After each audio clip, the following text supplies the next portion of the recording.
Spiritual awareness YouTube சேனலை subscribe செய்திடுங்கள். Subscribe பட்டனை click செய்து பெல் சின்னத்தையும் கிளிக் செய்து அன்றாட புது நிகழ்ச்சிக்கான தகவலை பெற்றிடுங்கள்.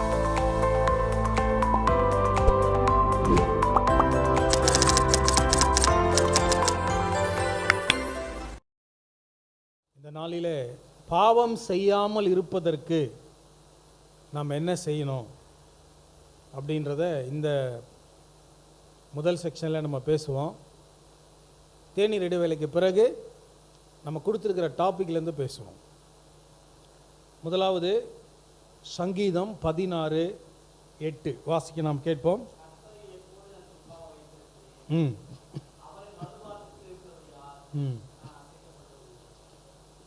ஸோ எல்லாருக்கும் தெரிஞ்ச ஒரு அருமையான ஒரு வேத வசனம் இது. இந்த வேத வசனத்திலிருந்து 3 வார்த்தைகளை நம்ம எடுத்துக்கலாம்.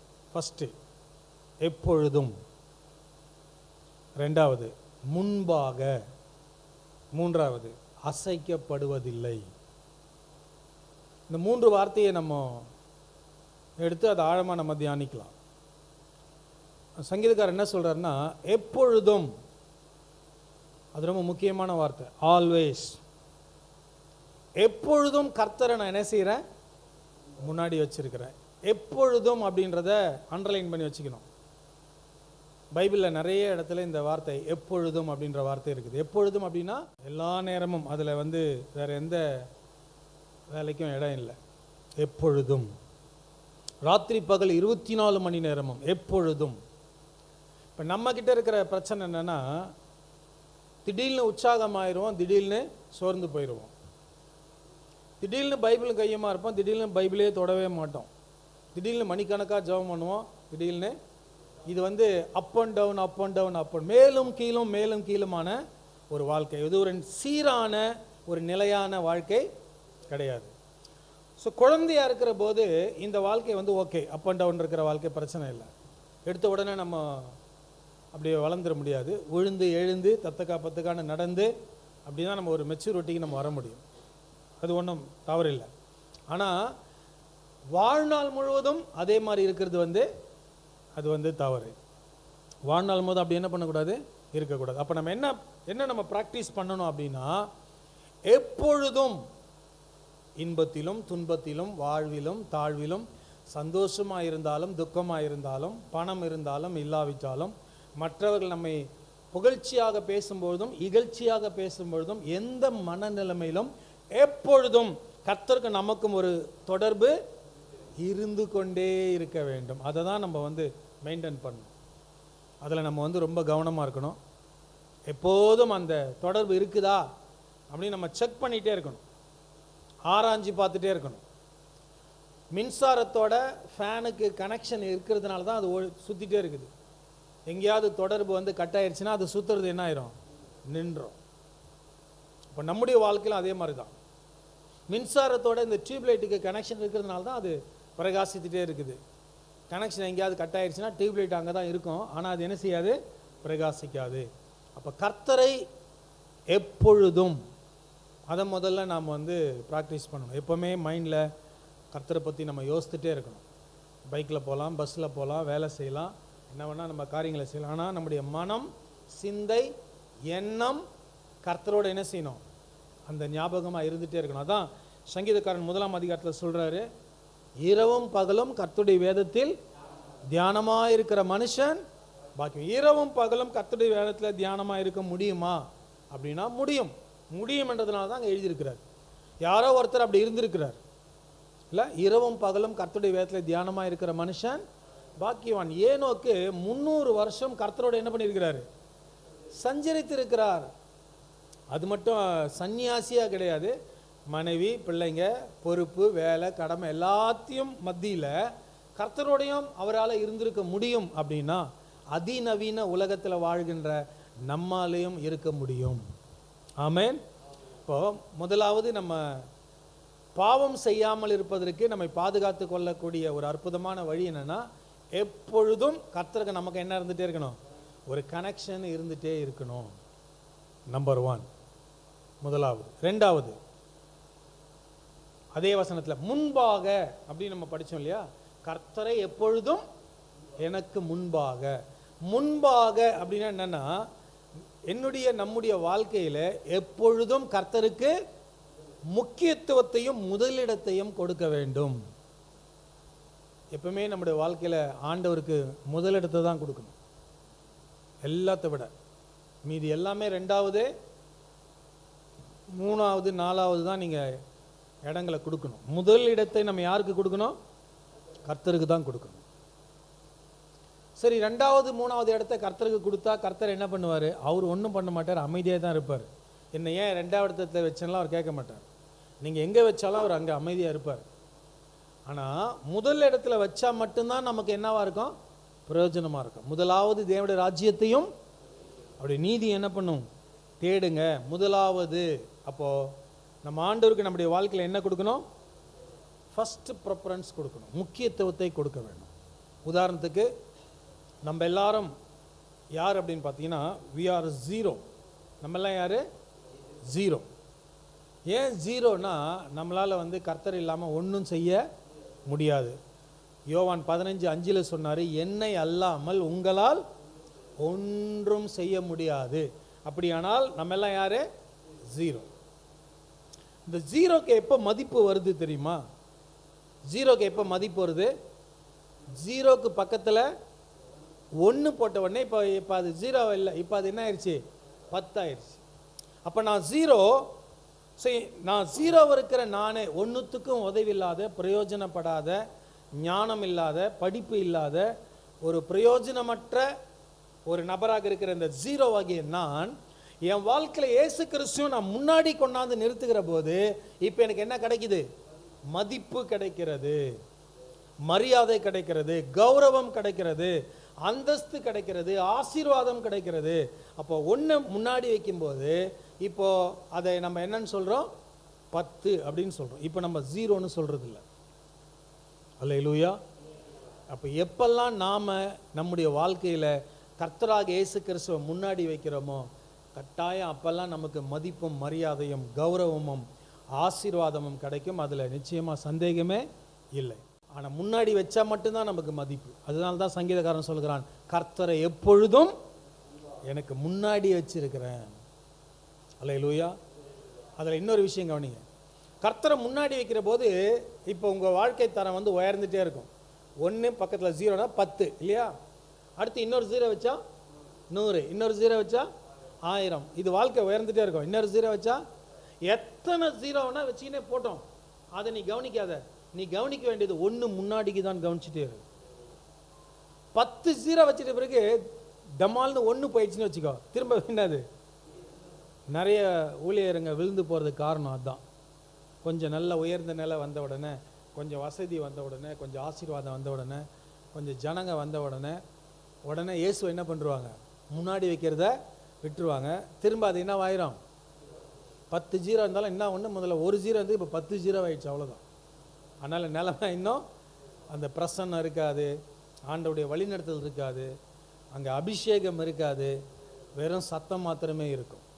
அப்போ நம்ம ரொம்ப ஆழமாக கவனிக்க வேண்டிய ஒரு விஷயம் என்னென்னா, எப்பொழுதும் ஃபஸ்ட்டு சொன்னேன். ரெண்டாவது முன்பாக, அதையும் கவனிச்சிக்கணும். நீங்கள் முன்னாடி கர்த்தர் இருக்கிறாரா வாழ்க்கையில்? எப்போவுமே முன்னாடி கணவன், மனைவி, பிள்ளைங்க, சொந்த பந்தம், திருச்சபை, விசுவாசி எல்லாமே செகண்டு தான். ஃபஸ்ட்டு நம்ம யாரை வைக்கணும்? ஆமாம், ஏசு கிறிஸ்துவுக்கு நமக்கும் ஒரு நெருக்கமான உறவு இருக்கணும். 1 கொரிந்தியர் 1:9 படிங்க.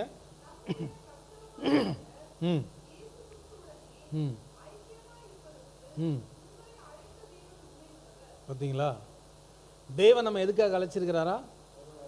நம்ம எல்லாம் என்ன நினச்சிக்கிறோன்னா, ஊழியம் செய்ய அழைச்சிருக்கிறாரு, மிஷினரியாக அழைச்சிருக்கிறாரு, தீர்க்கதரிசியாக அழைச்சிருக்கிறாரு அப்படின்னு இதெல்லாம் நம்ம சொல்லுவோம். அதெல்லாம் ரெண்டாவது தான். ஃபஸ்ட்டு ஆண்டவர் எதுக்காக உங்களை அழைச்சிருக்கிறாரா? அவரோட எப்படி இருக்கணும்? ஐக்கியமாக இருக்கணும்.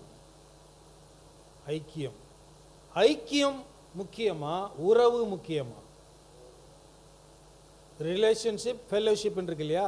ரெண்டுத்துல எது முக்கியம்னு நினைக்கிறீங்க? ஐக்கியம், உறவு. உறவு என்பது இரத்த சம்பந்தமானது. ஸோ ஐக்கியம் என்பது ஃபெல்லோஷிப். இப்போ ரெண்டுத்துல எது முக்கியம் நீங்கள் சொல்லுங்கள். ஐக்கியம் முக்கியமா, உறவு முக்கியமா? சும்மா சொல்லுங்க. ஐக்கியம்,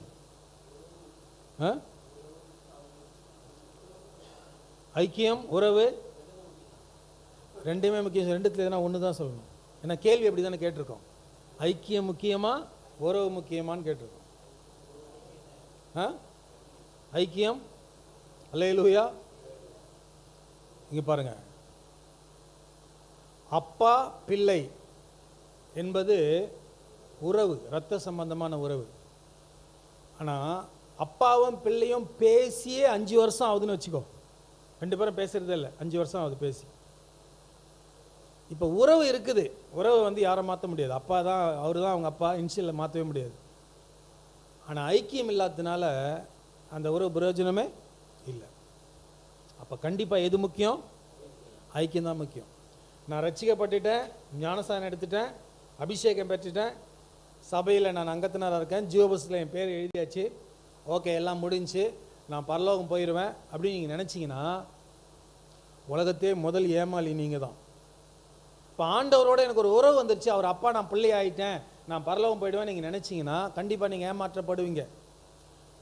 இன்றைக்கு நீங்கள் ஆண்டவரோட ஐக்கியம் கொண்டீர்களா? உறவு ஒரு பக்கம் இருக்கட்டும், ஆனால் இன்னைக்கு நீங்கள் ஆண்டவரோட ஃபெலோஷிப் பண்ணீங்களா? காலையில் அவரை சந்திச்சிங்களா? அவரோட ஐக்கியப்பட்டீங்களா? அப்படி இல்லைன்னா உறவு வச்சுட்டு ஒன்றும் பண்ணவே முடியாது. இளையகுமாரனுக்கு வந்து அப்பா பிள்ளைங்கிற உறவு இருந்துச்சு. ஆனால் அவன் என்ன பண்ணுறான்? பிச்சை எடுக்கிறான், சாப்பாட்டுக்கே வழி இல்லாமல் பிச்சை எடுக்கிறான். ஆனால் அவங்க அப்பா ஒரு பெரிய சம்சாரி, ஒரு நல்ல உயர்ந்த அந்தஸ்தில் இருக்கிறாரு. கேட்குறாங்க, உங்கள் அப்பா வந்து வசதியான ஆளாச்சு, பெரிய பணக்காராச்சு, அவர்கிட்டயே 100 பேர் வேலை செய்கிறானே, அவருடைய பிள்ளை நீ ஏன் பிச்சை எடுக்கிறேன்னு கேட்குறான். பார்க்குறவங்க கேட்குறான், ஏன் பிச்சை எடுக்கிறான்? அப்பாவோட என்ன இல்லை? ஐக்கியம் இல்லை.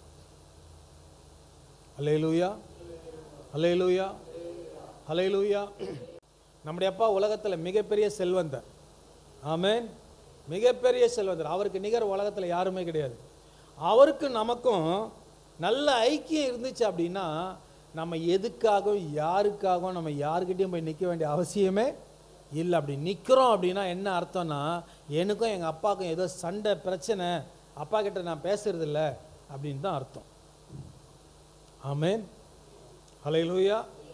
அப்போ முதல் பாயிண்ட் என்னன்னா, கர்த்தரை எப்பொழுதும் எனக்கு முன்பாக வைத்திருக்க வேண்டும். கர்த்தரை எப்பொழுதும் நமக்கு முன்பாக வச்சிருந்தோம்னா பாவம் வராதுன்னு சொல்லலை, பாவம் வரும், ஆனால் நீங்கள் செய்ய மாட்டீங்க, நம்ம செய்ய மாட்டோம், பாவம் நம்மளை தொட முடியாது, நம்மளை மேற்கொள்ள முடியாது. அப்போ அந்த வசனத்தில் மூணு வார்த்தை சொன்னேன். முதல் வார்த்தை என்னது? எப்பொழுதும். அண்டர்லைன் பண்ணி வச்சுங்க, எப்பொழுதும். ரெண்டாவது முன்பாக. கர்த்தரை எப்பவுமே எங்கே வைக்கணும்? முன்னாடி வச்சா தான் உங்களுக்கு பலன் தரும். அடுத்த வார்த்தை அசைக்கப்படுவதில்லை. அசைக்கப்படுவதில்லைன்னா என்ன அர்த்தம் சொல்லுங்க பார்க்கலாம். அசைக்கப்படுவதில்லை அப்படின்னா என்ன அர்த்தம்? அசைக்கப்படுவதில்லை அது போட்டிருக்கு இல்லையா? அப்படின்னா நம்ம என்ன, அந்த வார்த்தையை நம்ம என்ன மாதிரியான விதத்தில் நாம் வந்து புரிந்து கொள்கிறோம்? அசைக்கப்படுவதில்லைன்னா எல்லாரும் எப்படி புரிஞ்சுக்கிறாங்க அப்படின்னா, என்னை யாரும் ஆட்டவோ அசைக்கவோ முடியாது அப்படின்னு புரிஞ்சுக்கிறாங்க. ஆனால் அது அதனுடைய உண்மையான விளக்கம் கிடையாது.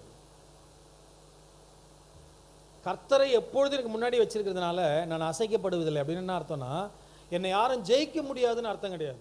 அது என்ன அர்த்தத்தில் சொல்லப்பட்டிருக்குன்னா, அசைக்கப்படுவதில்லை அப்படின்னா நான் எப்பொழுதும் எந்த சூழ்நிலையிலும் மனம் உடைந்து போவதில்லை. மனம் உடைந்து போவதில்லை. பவுல் சொல்றாரு, நாங்கள் எப்பக்கம் நெருக்கப்பட்டும் மனமுடைந்து போவதில்லை. அதுதான் பாருங்க, நீங்க மனசு உடைஞ்சு மூளையில போய் உட்காந்துட்டு அழுதுட்டு இருக்கீங்கன்னா என்ன அர்த்தம்? நீங்க சோர்ந்து போயிட்டீங்கன்னு அர்த்தம், மனசு உடைஞ்சிட்டீங்கன்னு அர்த்தம், நம்பிக்கை இழந்துட்டீங்கன்னு அர்த்தம். ஆனா கர்த்தரை எப்போதும் முன்னாடி வச்சிருக்கிற ஒருத்தருக்கு வாழ்க்கையில பிரச்சனையே வராதுன்னு பைபிள் சொல்ல. பிரச்சனை வரும், பலவீனம் வரும், வியாதி வரும், கஷ்டம் வரும், வறுமை வரும், அவமானம் வரும், நிந்தை வரும், எல்லாமே வரும். ஆனால் ஒரு ஆசீர்வாதம் என்னன்னா, என்ன வந்தாலும் நீங்கள் மனம் உடைஞ்சி போகவே மாட்டீங்க. எப்பவுமே நீங்கள் தைரியமாக, சந்தோஷமாக, உற்சாகமாக இருப்பீங்க. இதுதான் நான் அசைக்கப்படுவதில்லை என்கின்ற வார்த்தையினுடைய அர்த்தம். நிறைய கிறிஸ்தவங்க எதிர்ப்பு வருதுன்னு உடனே சோர்ந்து போயிடுறாங்க, காசு இல்லைன்னு உடனே சோர்ந்து போயிடுறாங்க, உடம்புல பலவீனம் வந்த உடனே சோர்ந்து போயிடுறாங்க. சோர்ந்தே போவாதுக்கு பேர் தான் அசைக்கப்படுவதில்லை. எவ்வளோ கஷ்டம் வந்தாலும் நான் அப்படியே ஸ்டபனாக நிற்பேன் அப்படின்னா அந்த பலன் வந்து சுயத்தில் இருந்தோ மாம்சத்தில் இருந்தோ உலக ஞான அறிவிலிருந்தோ வர்றது கிடையாது. கர்த்தரை முன்னாடி வைக்கிறதுனாலையும் கர்த்தரை எப்பொழுதும் அவரோட தொடர்பில் இருக்கிறதுனாலையும் கிடைக்கிற ஒரு பலன் அது. ஆமென், அல்லேலூயா. அப்போ அதனால் நம்ம என்ன செய்ய மாட்டோம், யார் என்ன சொன்னாலும் வருத்தப்பட மாட்டோம், ஃபீல் பண்ணவே மாட்டோம். அவங்க நம்மளை வந்து இப்படி சொல்லிட்டாங்களேன்னு வீட்டில் போய் உட்காந்துட்டு அழுதுட்டுலாம் இருக்க மாட்டோம். அது பெருசாக நம்மளை ஒன்றுமே பாதிக்காது. உதாரணத்துக்கு இயேசு கிறிஸ்துவை நம்ம எடுத்துப்போமே. இயேசு கிறிஸ்து எப்பொழுதும் பிதாவோடு தொடர்பில் இருந்தார். இயேசு கிறிஸ்து எப்பொழுதும் பிதாவை முன்னாடி வச்சிருந்தார். இயேசு கிறிஸ்து சிலுவை வரைக்கும் அவர் எதுவுமே என்ன ஆகல, டிஸ்டர்ப் ஆகலை. அவர் மனம் உடைஞ்சி போகவே இல்லை. இதுக்கு என்ன காரணம்? நிறைய வாட்டி நிறைய இயேசு ஊழியம் பண்ணும்போது அவர் நிறைய பிரச்சனைகளை சந்தித்தார். நிறைய அவருக்கு எதிர்ப்புகள் இருந்தது. அவர் வந்து என்ன சொன்னாங்கன்னா, பிசாசுகளின் தலைவன் அப்படின்னு சொன்னாங்க, பைத்தியக்காரன் சொன்னாங்க, அவருக்கு செவி கொடுக்காதீங்க பைத்தியக்காரன் சொன்னாங்க, பாவிகளுக்கும் விபச்சாரிகளுக்கும் சிநேகிதன் அப்படின்னு சொன்னாங்க, சாப்பாட்டு ராமன் அப்படின்னு சொன்னாங்க, வேசியின் மகன் அப்படின்லாம் சொன்னாங்க. எப்பேற்பட்டவனுக்கும் வேசியின் மகன் சொன்னால் கண்டிப்பாக கோபம் வந்துடும். ஆனால் இப்படி என்ன சொல்லியும் அவரை யாரும் மனசை டிஸ்டர்ப் பண்ணவே முடியல. அவர் மனம் வந்து டிஸ்டர்ப் ஆகவே இல்லை. உங்கள் மனம் இந்த மாதிரிலாம் சொன்னால் டிஸ்டர்ப் ஆகுதுன்னா என்ன அர்த்தம்? ஹல்லேலூயா, ஹல்லேலூயா. வாழ்க்கையில் என்ன கஷ்டங்கள், நெருக்கங்கள், சோதனைகள், பிரச்சனைகள், பாடுகள், அவமானங்கள், நிந்தைகள் வந்தாலும் அது வரட்டும். ஆனால் அது என்னை ஒருபோது என்ன செய்யாது, மனம் சலனம் அடையும்படியாக செய்யாது. அதுதான் மெச்சூரிட்டி, அதுதான் ஸ்பிரிச்சுவல் மெச்சூரிட்டி, அதுதான் ஆவிக்குரிய முதிர்ச்சி, அதுதான் ஆவிக்குரிய வளர்ச்சி. ஆவிக்குரிய முதிர்ச்சினா என்னது? எந்த நிலைமையிலும் மனரம்பியமாக இருக்கிறது. யார் என்ன சொன்னாலும் மனம் உடைஞ்சி போகாமல் அழாமல் இருக்கிறது. ஸோ அதுதான் ஸ்பிரிச்சுவல் மெச்சூரிட்டி. இந்த மெச்சூரிட்டி எப்போ வரும் அப்படின்னா, சங்கீதம் 16:8 நம்முடைய வாழ்க்கையில் நம்ம அப்பியாசப்படுத்துகிற போது தான் அந்த முதிர்ச்சியை நாம் என்ன செய்ய முடியும், அந்த நிலைமைக்கு நம்ம வர முடியும். அப்போ அந்த 16:8 3 வார்த்தைகளை நம்ம எடுத்துருக்கிறோம். முதல் வார்த்தை எப்பொழுதும். எப்பொழுதுன்ற வார்த்தை நிறைய இடத்துல இருக்குது. எப்பொழுதும் சந்தோஷமாக இருங்க, எப்பொழுதும் ஜெபம் பண்ணுங்க அப்படின்னு நம்ம நிறைய இடத்துல பார்ப்போம். ஸோ அதனால் அந்த எப்பொழுதுன்ற வார்த்தை ரொம்ப முக்கியம். ரெண்டாவது, முன்பாக. கர்த்தரை தான் எப்பவுமே முன்னாடி வைக்கணும். அவர் தான் நமக்கு தலை, அவர் தான் நம்ம பாஸ், அவர் தான் நம்முடைய தலைவர், நம்முடைய ஓனர். அவர் தான் நமக்கு எப்பவுமே முன்னாடி வைக்கணும். இது ரெண்டும் நீங்கள் செஞ்சீங்கன்னா, மூணாவது பாயிண்ட்டை வந்து நாம் செய்கிறதில்ல, தானாக வர்றது. என்னது? அது அசைக்கப்படுவதில்லை. அல்லேலூயா. ரெண்டாவது, இக்கட்டான நேரத்தில் மட்டுமல்ல, இன்பமான நேரத்திலும் கர்த்தரை தேட வேண்டும். நிறைய பேர் இக்கட்டான நேரத்தில் தான் ஆண்டவரை வந்து தேடுவாங்க. ஆண்டவரே எனக்கு உதவி பண்ணுங்க அப்படின்னு மட்டும் ஜெபம் பண்ணுவாங்க, உபவாசம் பண்ணுவாங்க, எல்லாம் பண்ணுவாங்க. ஆனால் மகிழ்ச்சியான நேரத்தில் ஏதோ இக்கட்டில் தான் கர்த்தர் நமக்கு உதவி பண்ணுறாரு அப்படின்னு நம்ம நினச்சிக்கிறோம். இக்கட்டில் மட்டுமல்ல, இன்பமான நேரத்திலும் நாம் கர்த்தரை தேட வேண்டும். சந்தோஷமான நேரத்திலும் கர்த்தரை மகிமைப்படுத்த வேண்டும். சந்தோஷமான நேரத்திலும் நம்முடைய வாழ்க்கையில் கர்த்தருக்கு முக்கியத்துவத்தையும் முதலிடத்தையும் கொடுக்க வேண்டும். அடுத்து, கர்த்தருடைய கரத்தை அல்ல, அவருடைய முகத்தை நோக்கி பார்க்க வேண்டும்.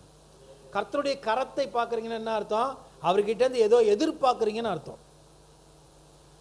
நீங்கள் கரத்தை பார்க்காதீங்க, முகத்தை பாருங்க.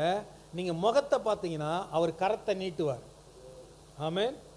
என்ன உங்களுக்கு கொடுக்கணுமோ கண்டிப்பாக கொடுப்பார். கரத்தை பார்த்தா தான் கொடுப்பார்னு கிடையாது, முகத்தை பார்த்தாலே கொடுப்பார். ஆனால் இந்த கரத்தை பார்க்குறவங்க யார் தெரியுமா? வளராதவங்க.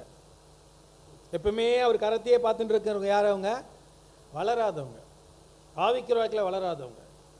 அல்லேலூயா. இப்போ பாருங்கள், வளராதவங்க கர்த்தாவே இன்னைக்கு எது கொடுங்க, அது கொடுங்க, கொடுங்க கொடுங்க கொடுங்க கொடுங்கன்றது வந்து வளராதவங்க. வளர்ந்தவங்க, ஆண்டவரே நான் என்ன செய்யணும் சொல்லுங்க, உங்களுக்காக நான் என்ன செய்யணும் சொல்லுங்க அப்படின்றவங்க வளர்ந்தவங்க. வளர்ந்தவங்க ஜபத்துக்கும் வளராதவங்க ஜபத்துக்கும் ஒரு வித்தியாசம் இருக்குது. வளராதவங்களுடைய ஜபம் எதுனா, எப்போதும் தன்னுடைய தேவைகளுக்காகவே ஜபம் பண்ணுறவங்க. தேவைகளுக்காக ஜபம் பண்ணுறது தப்பு கிடையாது, ஆனால் எப்போதும் அதுக்காகவே பண்ணுறது தான் தப்பு. கொடுங்க கொடுங்க கொடுங்க. ஆனால் வளர்ந்தவங்க என்ன செய்கிறாங்க தெரியுமா? ஆண்டவரே, நான் என்ன செய்ய நீர் சித்தமுள்ளவராய் இருக்கிறீர். அப்போது எப்போதும் கரத்தையே நோக்கி பார்த்துட்டு இருக்கக்கூடாது, அவர் முகத்தையும் நம்ம என்ன செய்யணும்?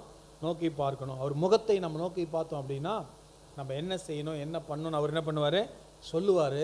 அதை நம்ம செய்கிற போது அதுக்கான தேவைகளை அவர் என்ன பண்ணுவார்? சந்திப்பார். இயேசுவை நம்ம நேசிக்கிறோன்னு சொல்கிறோம் இல்லையா? எல்லாரும் சொல்கிறோம்.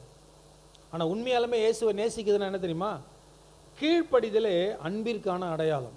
இயேசுவை நீங்களும் நானும் நேசிப்பது உண்மையானால் நாம் இயேசுக்கு என்ன செய்யணும்? கீழ்ப்படி. நிறைய வாட்டி நம்ம நேசிக்கிறோன்னு சொல்லிகிட்டே இருக்கோம். ஒரு உதாரணம் சொல்கிறேன்.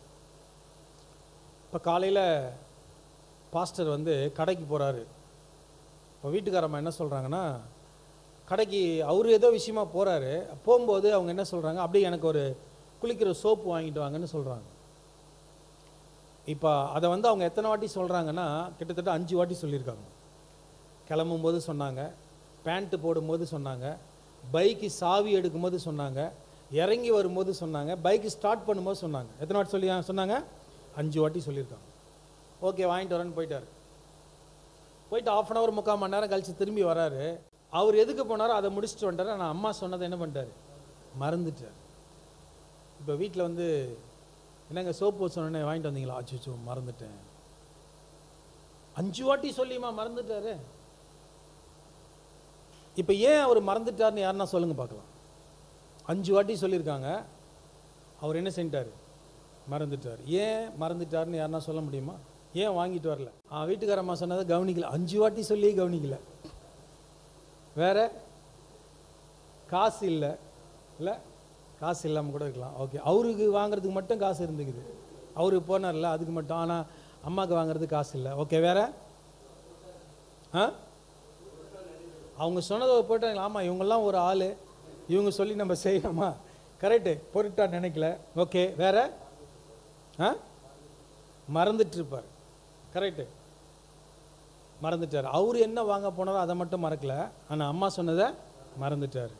ஓகே, வேற. இப்போ நீங்கள் எல்லாரும் ஒரு ஆன்சர் சொன்னீங்க இல்லையா? ஆனால் நீங்கள் சொன்ன எல்லா ஆன்சரும் ராங் ஆன்சர், தவறான விடை. ஸோ சரியான விடை நான் சொல்கிறேன். ஏன் வாங்கிட்டு வரலன்னா, அவருக்கு அந்த அம்மா மேலே உண்மையான அன்பு இல்லை. கரெக்டா இல்லையா? காது கொடுத்து கேட்டு செய்யறது தான் உண்மையான அன்பு.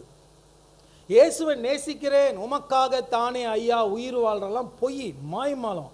அவர் இயேசுவை நேசிப்பது உண்மையானால் அவருடைய கட்டளைகளுக்கு கீழ்ப்படிய வேண்டும். அதுதான் உண்மையான அன்பு. வசனம் அப்படிதான் சொல்லுது. 1 யோவான் 5:3 என்ன சொல்லுதுன்னா, நாம் தேவனிடத்தில் அன்பு கூறுவது உண்மையானால் அவருடைய கட்டளைக்கு நாம் என்ன செய்யணும்? கீழ்ப்படியணும். கட்டளைக்கு கீழ்ப்படியாமல் நான் அன்பு கூறுகிறேன் என்று சொல்லுவது, நீங்க மனுஷனுங்க வேணா ஏமாத்தலாம், ஆனா இயேசு கிறிஸ்துவை ஏமாத்தவே முடியாது. தப்பா ரைட்டா? நான் சொன்ன தப்பா ரைட்டா?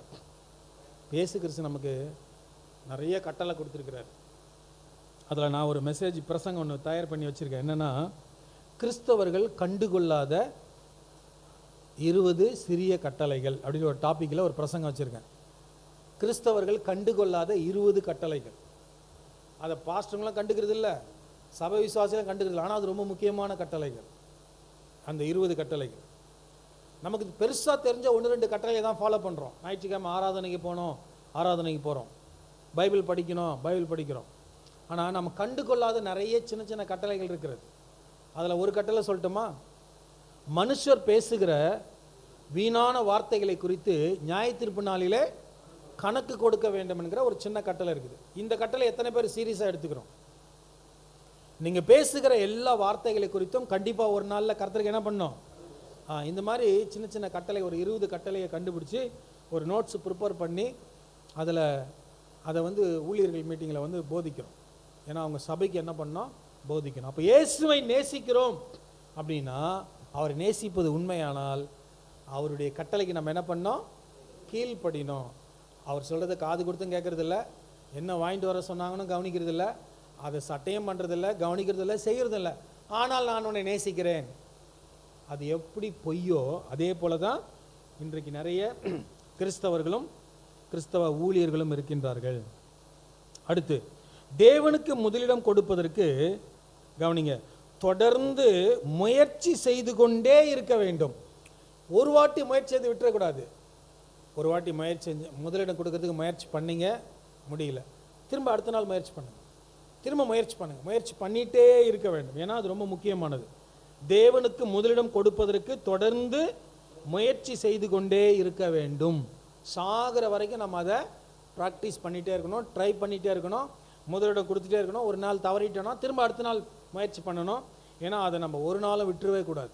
விட்டுட்டோம் அப்படின்னா கொஞ்சம் கொஞ்சமாக நம்ம கடினப்பட்டு சோர்ந்து ஒரு கட்டத்தில் முற்றிலுமாக பின்மாற்ற நிலைமைக்கு நம்ம போயிடுவோம். இப்போ தேவனுக்கு முக்கியத்துவம் முதலிடம் கொடுக்கறதுக்கு நம்ம என்ன பண்ணோம்? தொடர்ந்து முயற்சி செய்து கொண்டே இருக்க வேண்டும். அடுத்தது, தினமும் கவனிங்க, தினமும் சீரான தரமான நேரத்தை தேவனோடு செலவிடக்கூடாதபடிக்கு சாத்தான் தினமும் போராடுகிறான். எத்தனை பேருக்கு தெரியும் இது? தேவனோடு தினமும் நேரத்தை செலவிடக்கூடாதபடிக்கு பிசாசு நம்முடைய வாழ்க்கையிலே போராடி எப்படியாவது அந்த நேரத்தை அவாய்ட் பண்ணுறதுக்கு முயற்சி பண்ணுறோம். ஏதாவது ஒரு குழந்தை அழுவோம், இல்லை ஸ்கூலுக்கு போனோம், இல்லை வீட்டில் ஏதாவது பொருள் இருக்காது, கடைக்கு போனோம், ஃபோன் வந்துடும், ஏதாவது ஒரு டிஸ்டர்ப் பண்ணிகிட்டே இருப்போம். ஆனால் நாம் ரொம்ப கவனமாக இருந்து தினமும் தேவனோடு நேரத்தை ஒதுக்கி நாம் செலவிடாவிட்டால் நாம் ஆவிக்குரிய வாழ்க்கையிலையும் வளரவும் முடியாது, ஆண்டவரோடு ஐக்கியம் கொள்ளவும் முடியாது. ரொம்ப முக்கியமான பாயிண்ட் இது. நிறைய பேருடைய கண்கள் மறைக்கப்பட்டிருக்குது. நிறைய பேருக்கு இதை பற்றி ஒரு வெளிப்பாடும் கிடையாது, ஒரு அவேர்னஸும் கிடையாது. தினமும்ன்றது ரொம்ப முக்கியம். கிறிஸ்துவ வாழ்க்கைன்றது தினமும் ஆண்டவரோடு நடக்கிற வாழ்க்கை. இது வாரத்தில் ஒரு நாள், மாதத்தில் ஒரு நாள்லாம் கிடையாது. 9:23 லூக்கால சொல்லுது, சிலுவை எடுத்துக்கொண்டு அனுதினமும் என்னை பின்பற்ற கடவன். லூக்கா 9:23 அந்த வசனம் என்ன சொல்லுதுன்னா, என்னை பின்பற்ற விரும்புகிறவன் தன்னைத்தானே வெறுத்து தன் சிலுவை எடுத்துக்கொண்டு அனுதினமும் என்னை பின்பற்ற கடவன். அந்த அனுதினம் என்ற வார்த்தை ரொம்ப ரொம்ப முக்கியம். நம்ம நினச்சிக்கிறோம் ஞாயிற்றுக்கிழமை தான் ஆண்டவருடைய நாள், மற்ற நாள்லாம் என்னுடைய நாள் அப்படின்னு நினச்சிக்கிறோம். அப்படி கிடையாது, எல்லா நாளும் கர்த்தருடைய நாள். அப்போ தினமும் சீரான தரமான நேரத்தை தேவனோடு செலவிடக்கூடாதபடிக்கு சாத்தான் தினமும் போராடுகிறான். யாக்கோபு 4:7. அப்போ சாத்தான் நம்மளை எப்படியாவது அந்த தியான நேரத்தை, ஜப நேரத்தை, வேத வாசிப்பு நேரத்தை தடை செய்வதற்கு அவனால் முடிஞ்ச வரைக்கும் அவன் என்ன பண்ணுறான்? முயற்சி பண்ணுறான். ஆனால் நாம் ரொம்ப ஞானமாக இருந்து என்ன செய்யணும்? என்ன இருந்தாலும் தேவனோடு செலவழிக்கிற நேரத்தை கண்டிப்பாக நாம் பின்பற்றியே ஆக வேண்டும். அடுத்து, தேவனோடு தனியாக நேரம் செலவிடாவிட்டால் அவருடன் உறுதியாக நிலைத்திருக்க முடியாது. ஆண்டவருக்கு நமக்கும் ஒரு உறுதியான ஒரு ஐக்கியத்தை வளர்க்கறதே அனுதினமும் ஆண்டவரோட செலவழிக்கிற நேரம் தான். ஆண்டவரோட 5 நிமிஷம் கூட செலவழிக்கிறதே கிடையாது. ஆனால் ஒரு உறுதியான கிறிஸ்துவ வாழ்க்கை எப்படி நீங்கள் எதிர்பார்க்குறீங்க? எப்படி எதிர்பார்க்குறீங்க? எதுவுமே செய்ய மாட்டோம், பைபிள் படிக்க மாட்டோம், தியானிக்க மாட்டோம், ஜெபம் பண்ண மாட்டோம், ஆண்டவரோடு மணிக்கணக்கான நேரத்தை செலவழிக்க மாட்டோம். ஆனால் ஆண்டவரோட ஒரு உறுதியான வாழ்க்கை இருக்குன்னு எதிர்பார்க்குறோம் அப்படின்னா அதுதான் ஏமாற்று வேலை. அப்படிலாம் வரவே வராது. இது அப்படி ஜூஜம்பெல்லாம் வராது, அப்படி வானத்துலேருந்து புஷ்லாம் வராது. இதை கொஞ்சம் கொஞ்சமாக நம்ம என்ன பண்ணோம்? LKG, UKG, first standard, second standard, அதில் எப்படி முன்னேறி வருகிறோமோ அதே போல் ஆண்டவருக்கு நமக்கும் இருக்கிற அந்த ஐக்கியத்தில் நாம் முன்னேறி வர வேண்டும். தேவனோடு தனியாக நேரம் செலவிடாவிட்டால், இந்த ஊழியம் பண்ணுற நம்ம எல்லாருக்கும் என்ன பேர்னா ஃபுல் டைம் பாஸ்டர்னு பேர் வச்சுருக்கோம். என்ன பாஸ்டர்? ஃபுல் டைம் பாஸ்டர் இல்லை, ஃபுல் டைம் மினிஸ்டர். அந்த ஃபுல் டைமில் 75% டைமை ஆண்டவரோட இருக்கிறதுக்கு நாம் செலவழிக்க வேண்டும். மீதி 25% தான் அவருக்காக நாம் ஊழியம் செய்ய வேண்டும். அதுதான் அர்த்தமுள்ள ஒரு ஊழியமாக, தேவனுக்கு பிரியமான ஊழியமாக இருக்கும். அப்போது தேவனோடு தனியாக நேரம் செலவிடாவிட்டால் ஆண்டவருடன் உறுதியான நிலைத்திருக்கிற ஒரு தன்மை நமக்கு இருக்காது. அதான் அப் அண்ட் டவுன் ஆயிரும். திடீர்னு ஆண்டவர்கிட்ட பின்மாற்றம் ஆயிடுவோம், திடீர்னு உற்சாகமாயிருவோம். ஆனால் ஒரு சீரான வாழ்க்கையை தான் தேவன் எதிர்பார்க்குறார். திடீர்னு உற்சாகமாயிடுறாங்க, திடீர்னு பின்மாற்றம் ஆயிடுறாங்கன்னா அந்த மாதிரி ஒரு நபரை வச்சு ஆண்டவர் எதுவுமே செய்ய முடியாது. அந்த மாதிரி நபரை நம்பி ஒரு உக்கிரான உத்தியோகத்தையே கொடுக்க முடியாது. அந்த மாதிரி நபரை நம்பி ஒரு தரிசனத்தையும் கொடுக்க முடியாது. ஏன்னா அவன் திடீர்னு உற்சாகமாயிட்டா செய்வான், சோர்ந்து போயிட்டான் தூக்கி போட்டு போயிட்டே இருப்பான். அவனை நம்பி எப்படி கொடுக்க முடியும்? நீங்கள் கொடுப்பீங்களா? அந்த மாதிரி நபரை நம்பி ஒரு வேலையை கொடுப்பீங்களா? கண்டிப்பாக கொடுக்க மாட்டீங்க. அவனை நம்பி கொடுக்காத. அவன்லாம் திடீர்னு செஞ்சால் செய்வான், திடீர்னு அவன் எங்கன்னா போட்டு போயிட்டே இருப்பான். அவனெல்லாம் நீ நம்பிடாத நம்ம சொல்கிறோம் இல்லையா? ஆஃப்டரால் ஒரு உலக பிரகாரமாக வேலை செய்கிறதுக்கே ஒரு குவாலிட்டியான நபரை நாம் தேர்வு செய்கிறோம். அப்போது பரலோகத்துக்குரிய ஒரு வேலையை செய்கிறதுக்கு தேவன் என்ன மாதிரியான ஒரு நபரை தேடிட்டு இருக்கிறாருன்னா, தேவனோடு நிலையான உறுதியான ஒரு ஐக்கியம் கொள்ளுகிறவர்களாக நம்ம இருக்க வேண்டும். யோவான் 15ஆம் அதிகாரத்தில் என்னில் நிலைத்திருங்கள் நானும் உங்களில் நிலைத்திருப்பேன். இப்போ கேள்வி என்னன்னா, என்னில் நிலைத்திருங்கள்னா என்ன அர்த்தம்? அதனை எதனாடி படிச்சிருக்கணும், எப்போது யோசிச்சிருக்கோமா? ஆண்டவருக்குள்ளே நிலைச்சிருக்கிறதுனா என்னது? அடுத்த வார்த்தையில் சொல்கிறாரு, என் வார்த்தை உங்களிலும். இப்போ ஆண்டோடைய வார்த்தை நமக்குள்ள என்ன செய்யணும்? நிலைச்சி இருக்கணும். ஒரு நாளைக்கு ரொம்ப குறைவாக சொன்னோம்னா குறைஞ்ச பட்சம் 1 மணி நேரமாவது நாம் தேவனோட நேரத்தை செலவழிக்க. இது குறைஞ்சபட்சம் தான். ஆனால் அதிக மணி நேரம் நாம் தேவனோடு எந்த அளவுக்கு நம்ம நேரத்தை செலவழிக்கிறோமோ அந்த அளவுக்கு நம்முடைய ஆவிக்குரிய வாழ்க்கை, தேவனுக்கு நமக்கும் இருக்கிற உறவு ரொம்ப உறுதியானதாக வலிமையானதாக இருக்கும். எந்த அளவுக்கு தெரியுமா? இப்போ தானியேலுக்கு விரோதமாக எல்லாரும் சேர்ந்து பிளான் பண்ணி அவனை அழிக்கிறதுக்காக பிளான் பண்ணாங்க. 3 நாளைக்கு யாரும் என்ன பண்ணக்கூடாது, தங்களுடைய சொந்த தெய்வங்களை வணங்கக்கூடாதுன்னு ஒரு சட்டத்தை போட்டாங்க. அப்படி மீறி வணங்கினா அவங்களுக்கு சிங்கக்கபிலை போடப்படுவாங்கன்ற ஒரு சட்டம் இருக்கிறது. ராஜா அதில் முத்திரை போட்டிருக்கிறாரு. அது அமுலில் இருக்கிறது என்று தெரிஞ்சும் அதை பற்றி கொஞ்சம் கூட கேர் பண்ணாமல் வழக்கம் போல் 3 வேளையை அவர் என்ன பண்ணார்? ஜெபம் பண்ணார். இது எதை காண்பிக்கிறது? தேவனுக்கும் அவருக்கும் இருக்கின்ற அந்த உறுதித்தன்மையை காண்பிக்கிறது. அப்படிதான் நம்ம உபத்திரவ காலத்தில் கிறிஸ்தவர்களுக்கு விரோதமாக அரசாங்கம் தடை சட்டங்கள் கொண்டு வருகின்ற காலகட்டங்களில் நம் தேவனுக்காக எப்போ உறுதியாக நிலைச்சு நிற்க முடியும்? அந்த மன தைரியம் எப்போ நமக்கு வரும் அப்படின்னா, திடீர்னு வந்துடாது. நம்ம அனுதினமும் தேவனோட என்ன செய்யணும்? நேரத்தை மணிக்கணக்காக செலவழிக்க வேண்டும். தேவனோடு தனியாக நேரம் செலவிடாவிட்டால் அவருடன் உறுதியாக நிலைத்திருக்க முடியாது.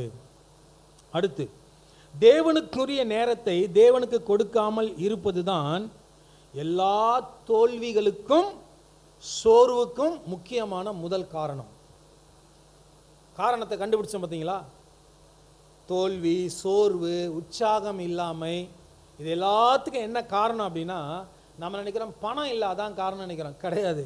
நீங்கள் தேவனோடு தனித்த நேரம் செலவிடாமல் இருக்கிறது தான் எல்லாத்துக்குமே காரணம். மறுபடியும் சொல்கிறேன் பாருங்க, தேவனுக்குரிய நேரத்தை தேவனுக்கு கொடுக்காமல் இருப்பது தான் அனைத்து தோல்விகளுக்கும் மற்றும் சோர்வுகளுக்குமான முதல் காரணம். அதுக்கு 1000 காரணம் இருக்கலாம். ஆனால் முதல் காரணம் என்ன தெரியுமா?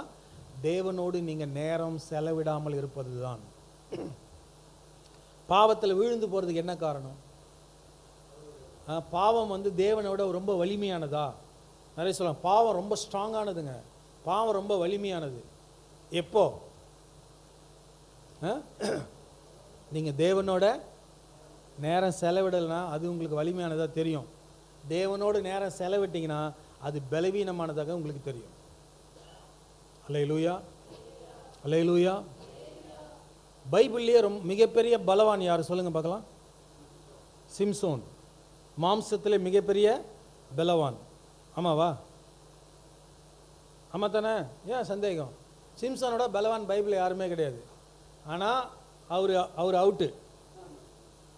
பாலியல் பாவத்தில் என்ன செஞ்சார்? விழுந்துட்டார். சிம்சோன் எவ்வளோ பெரிய ஆள்? ஒரு கழுத தாடையை வச்சுட்டு 1000 பேரை கொண்டவர்.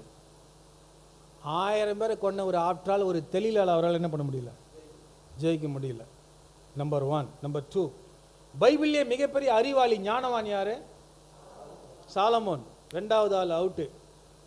எதில்? பாலியல்ல. சாலமோனை மாதிரி ஞானி இது வரைக்கும் முன்னாடியும் இல்லை பின்னாடியும் இல்லை. இப்போ ஞானம் உள்ள ஞானவானை கூட பாவம் என்ன செஞ்சிருச்சு? மேற்கொண்டுருச்சு. நான் ரொம்ப ஞானவானு, நான் ரொம்ப அறிவாளி, அதனால் பாவம்லாம் என்ன ஒன்றும் பண்ணாது அப்படிலாம் சொன்னீங்கன்னா நான் உங்களுக்கு சொல்கிறேன், சாலமோனையே காலி பண்ணிருச்சு.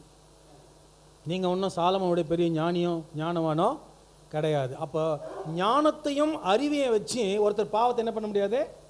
மேற்கொள்ள முடியாது. மூன்றாவது இன்னொருத்தர் இருக்கிறாரு. யார் அவரு?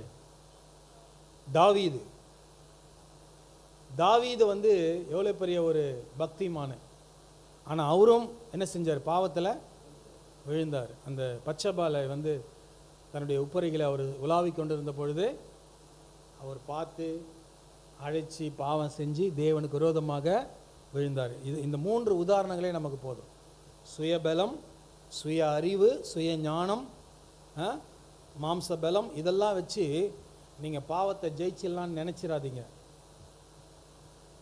பாவத்தை ஜெயிக்கிறதுக்கு ஒரே வழி, தேவனுக்கும் உங்களுக்கும் இருக்கிற ஐக்கியம் மட்டும்தான் பாவத்தை ஜெயிக்க முடியும். பைபிளில் இருக்கிற ஒரு வசனத்தை உங்களுக்கு நான் சொல்கிறேன். இப்போ நீங்கள் கேட்டிங்கன்னா ஆச்சரியப்படுவீங்க. அந்த வசனம் நீங்கள் படிச்சிருக்கீங்களான்னு தெரியல. அந்த வசனம் என்ன சொல்லுதுன்னா, பிசாசை பார்த்தீங்கன்னா ஏற்று நில்லுங்க, ஒரு அழகான பெண்ணை பார்த்தீங்கன்னா ஓடிடுங்க. இந்த வசனம் படிச்சுக்கிறீங்களா? ஏன்னா யாக்கோபில் படிக்கிறோம், பிசாசுக்கு எதிர்த்து நில்லுங்கள், வேசித்தனத்துக்கு விலகி ஓடுங்கள், நிற்காதீங்க, ஓடுங்க. அப்போது நீங்கள் இங்கே சட்டம்லாம் பேசக்கூடாது. நான் வந்து 25 வருஷம் நான் ஊழியத்தில் இருக்கிற, அதெல்லாம் நான் விழமாட்டேன் அப்படிலாம் பேசவே கூடாது. ஒருத்தர் பாவத்தில் விழாமல் இருக்கிறதுக்கு ஒரே ஒரு சான்ஸ் தான் இருக்குது, தேவனோடு அவருக்கு இருக்கிற உறவு, ஐக்கியம், கிறிஸ்துக்குள்ளே இருக்கிற வலிமை, அதுதான் அவரை விழாமல் பாதுகாக்குமே தவிர நீங்கள் பேசுகிற இந்த சட்டம்லாம் உங்களை என்ன செய்யாது? பாதுகாக்காது. நீங்கள் சிம்சோனை விட பலவானா? இல்லை. நீங்கள் வந்து சாலமோனை விட ஞானவானா? இல்லை. அது 2 இருந்தவங்களே காலினா, 2 இல்லாத நீங்கள நானும் எவ்வளோ பரதாமானவங்க. அதனால் நம்ம ரொம்பவே, அதனால தான் கர்த்தரை நம்ம சார்ந்திருக்கணும். என்னை பலப்படுத்துகிற இயேசு கிறிஸ்துவினால எல்லாவற்றையும் செய்ய எனக்கு பலன் உண்டு. கர்த்தராக இயேசு கிறிஸ்து அனுதினமும் அதிகாலையில் எழுந்து கல்விமானுக்கு ஒத்த நாவு, அதாவது பிதாவிடத்துலேருந்து டெய்லி அவர் என்ன பண்ணாராம்? உட்காந்து செவி கொடுத்து அவர்கிட்ட என்ன பண்ணார்? கற்றுக்கொண்டு தான் அந்த நாளையே துவங்க. நமக்கு இருந்த எல்லா சோதனை, நம்ம விட அதிகமான சோதனை இயேசுவுக்கு இருந்துச்சு அப்படின்னு நம்ம படிக்கிறோம். நம்மை போல எல்லா விதத்திலும் அவர் என்ன பண்ணார்? சோதிக்கப்பட்டார். அல்லேலூயா. ஆனால் அவர் பாவத்தில் விழவில்லை. காரணம் என்னவென்றால் அவர் அனுதினமும் ஆண்டவரோடு ஐக்கியப்பட்டார், பலப்பட்டார். ஆகவே இந்த உலகம், மாம்சம், பாவம் அவரை மேற்கொள்ள முடியவில்லை.